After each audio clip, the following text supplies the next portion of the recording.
I'm so pleased to greet you as we take another look at the Sermon on the Mount. Today we're looking at Matthew 5:38 to 42. So please join me as we read together.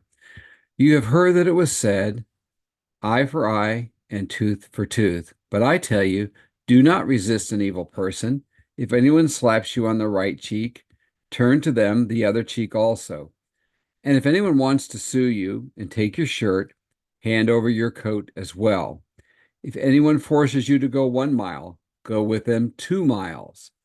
Give to the one who asks you, and do not turn away from the one who wants to borrow from you.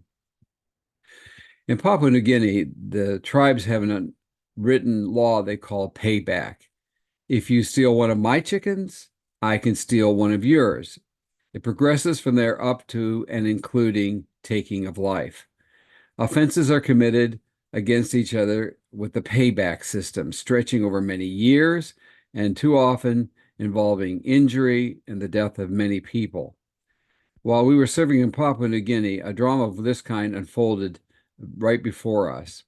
Major Joe Nato, and I mentioned Major Joe Nato because he really is a hero, in my opinion, and in the opinion of many, many people. In addition to being a Salvation Army officer, he was an elder in his tribe's clan in the highlands of that country. Major Joe's clan was involved in just such a payback situation with another clan. It culminated in the death of one of his close relatives. The warring clans gathered for the funeral, each side ready to pounce on the other side as soon as the funeral was finished. Major Joe had seen enough. It was expected that when he rose to speak in the funeral, that he would declare that the life of this one who had died needed to be avenged. But instead, he pleaded in the name of Christ that the hostilities would cease. As he spoke from his heart, men and women began to weep and to sob until it was almost impossible to hear someone else speak. One by one, the men came and to the casket and dropped their weapons until a small heap of weapons formed. The day ended formerly, the day ended with formerly warring clan members hugging each other and asking for forgiveness. In this teaching, Jesus refers to the Mosaic law concerning punishment as found in Exodus 21:23 to 25. But if there's a serious injury, you are to take life for life, eye for eye, tooth for tooth, hand for hand, foot for foot, burn for burn, wound for wound, bruise for bruise.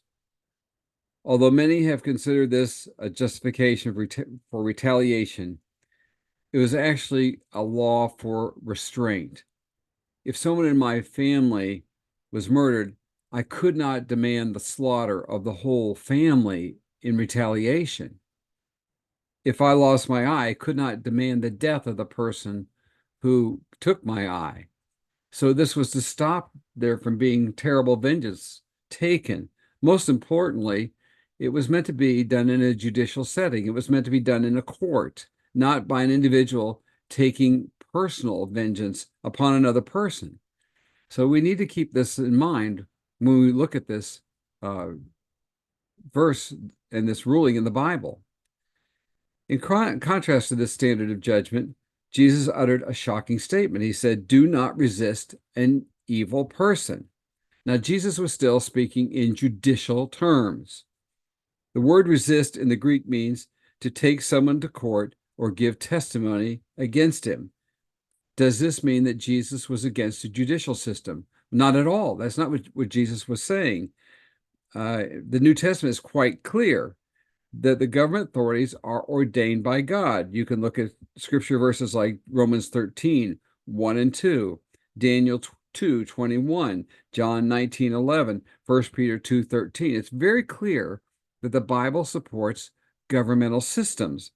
Jesus is not saying that the government should, not saying the government should administer, the government should not administer justice. I can't get it out here, but simply that we should not take matters into our own hands. Listen to that. It is not our place to take matters in our own hands. I'll tell you, in my capacity as a Salvation Army officer, I have had people commit crimes against the Salvation Army, and I have had to, as a Salvation Army officer, insist that the wrongdoers be taken to the law and have them punished for the crimes they committed against the Salvation Army, whether that was stealing of money or stealing of Salvation Army property or breaking into Salvation Army buildings and so on. I've had to say to the law enforcement officials, you must arrest these individuals. On the other hand, I've helped the families out who were affected by the wrongdoers with rent assistance and groceries, because they should not suffer because of the wrongdoing of one of the members of their families. So, yes, they should answer for the things they've done wrong, but we don't take vengeance on them ourselves. You see, we have to understand that there's balance here. Let me go on. Our Lord then moves to injustice in interpersonal relationships. The first thing that Jesus mentions is a slap on the cheek. Now, Ferguson is a Bible teacher who helps us understand the severity of this act. He says, and I quote, "Insult it was of massive proportions, for it was a blow with the back of the hand, not the front, as we talk about with the normal slap, but the backhand somebody. It is something that's still regarded as grossly offensive in the Near East. The fine for such an insult exceeded the average man's annual wages." So think about that, how much you earn in a year, and a fine for backhanding somebody was more than what you would earn in a year. In our culture, we refer to such a deliberate omission or insult figuratively as a slap in the face. It was meant to do more than physically harm somebody, as much of pain as you might have from a slap in the face. It was meant to demean a person. In Jesus' day, it was the only way to handle it was to take the offender to court, as we would today for slander or defamation of character. And so, again, this is a judicial type of thing. How should people react to such an insult? Well, Jesus said you're to turn the other cheek. Now, that action would have been totally unexpected in Jesus' day. By turning the other cheek, the power of the insult was null and void. The person who was slapped that way refused to be insulted, offering not defiance, but vulnerability. With that, the higher moral ground was taken and mounted by gentleness, not brute force. The effectiveness of this kind of a tactic has been seen in history, both through Mahatma Gandhi's peaceful revolt against British rule in India and Martin Luther King's leadership of the civil rights movement in the United States. The weapon of nonviolence has no counter weapon. Of course, the offender can continue to be violent, but in the end, his is an empty victory because it was abuse inflicted, not a victory won. It also underscores a greater truth. As E. Stanley Jones has observed, the teaching we are to actively forgive injuries presupposes that the universe goes beyond legal justice and is grounded in love.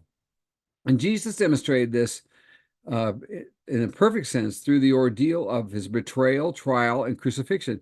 His pronouncement from the cross against his enemies was not, "Father, blast them, for they know not what they do," blast them because they have wronged me deeply, but rather, "Forgive them, for they know not what they do." Jesus was not seeking revenge upon his enemies who had put him there, but he asked for their forgiveness. The same principle is found in offering a coat when a shirt is taken. And again, when plans are derailed by the demands of others, Jesus says, do what they don't expect in your kindness and your loving response. In Jesus' day, a Roman citizen could demand any person he found in a conquered land to carry a load for a mile. That was the law. You didn't matter who you were, didn't matter what station of life you had. If you were a person that conquered land, they could make you carry their load for a mile, not one step further than a mile, but for a mile. And at the end of the mile, you could put the load down, say, Roman citizen, you're on your own. Jesus said you were to do the unexpected. When you reach the end of that mile, you were to carry it another mile. The believer was to not they were not to give begrudging obedience for the first mile, but give loving service by giving a second mile. The power of this lesson is in our culture 2,000 years later by giving what we call second mile service, or going the second mile. It's still part of our language today. Now, we're not likely literally to have to carry a burden a mile for somebody, and anybody asks us to carry a second mile, but we may find ourselves in a situation where an unexpected request for help is an interruption, and we may have to give more than we expected to give when we're too busy, or we are called to come alongside when again we were going to give something, but not maybe that much. There's an author called J.B. Buckingham, who died a few years ago, but he wrote some wonderful stuff. And he talked about a challenge that came to him one day.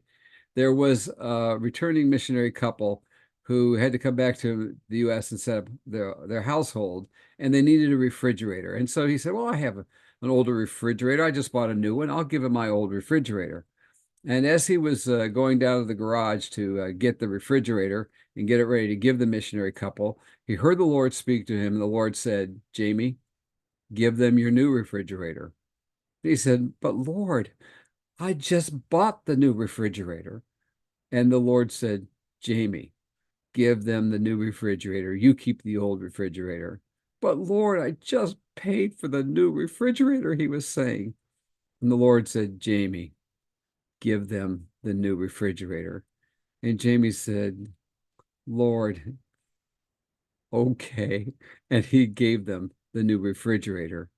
Sometimes it's not going the second mile. It's giving someone something you treasure and you keeping the thing of lesser value. We don't know what God will challenge us to do.